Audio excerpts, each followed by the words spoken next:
Hi, I'm Rick from Chard, and you know what? We're gonna make some jerky today. And guys, we've got our electric jerky gun here. I want to tell you a little bit about it. This thing will put 2 pounds of meat into it, and you just pull the trigger, and it'll extrude it out the end.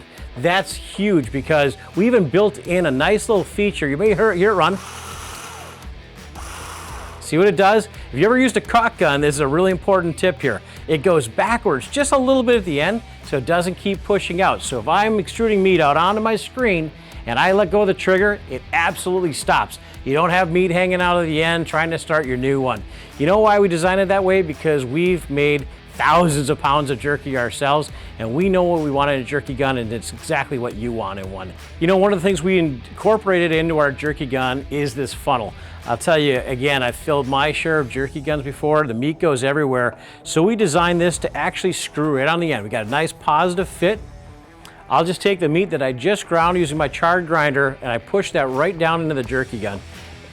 It makes it so easy to do. It's easy to clean up, no mess. And I'll tell you what, this saves a ton of time being able to do that. As you can see, I've got the jerky gun full right now, right up to the top. I'm gonna push it in just a little bit by hand. Here's a little tip of the trade.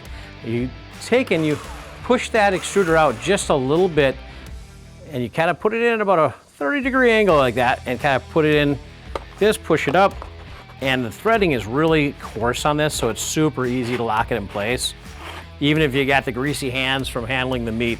Okay, as you can see, I have it totally ready to go. This tube is stuffed full. I'm gonna put it right at the end, wherever I wanna start, right there. I'm just gonna push the button.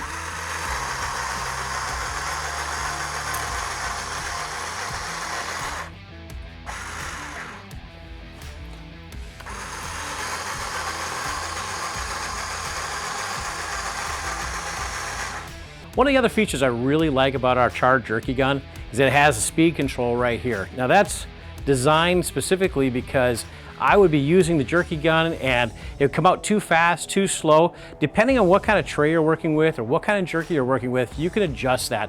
It makes it so much easier to actually get consistent jerky strips every single time. All right, so we've made our jerky and now comes the fun part. Let's clean up. It's really easy to do that with the Chard Jerky Gun. Basically, just take the tube like this, unscrew it, set this part aside. We got a cleaning brush that comes with it. It's really pretty easy. Put a little soap and water on this.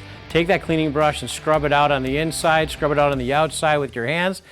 Put it off on the side of the sink, let it dry. That's all there is to it. Now we're also going to take apart the extrusion head, which is this part right here. Now this is very common. You're gonna have some meat left over in here. What I like to do is I'll take like a butter knife and I'll just push it through and that meat will come back out. I actually just flatten it out with my hands. I put it right on a jerky tray, and actually my piece of jerky when it's all done. Super simple to do, and trust me, every time you clean a jerky gun out, you're gonna get that slug of meat at the end, and it's a great way not to waste it.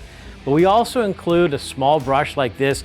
After I do that, I just right through the openings like that, a little soap and water, set it aside, let it dry. It's stainless steel, so you don't have to worry about it rusting. Really simple to do. Hey guys, if you're looking for more tips on how to process at home and make the best jerky available, check us out at chardproducts.com.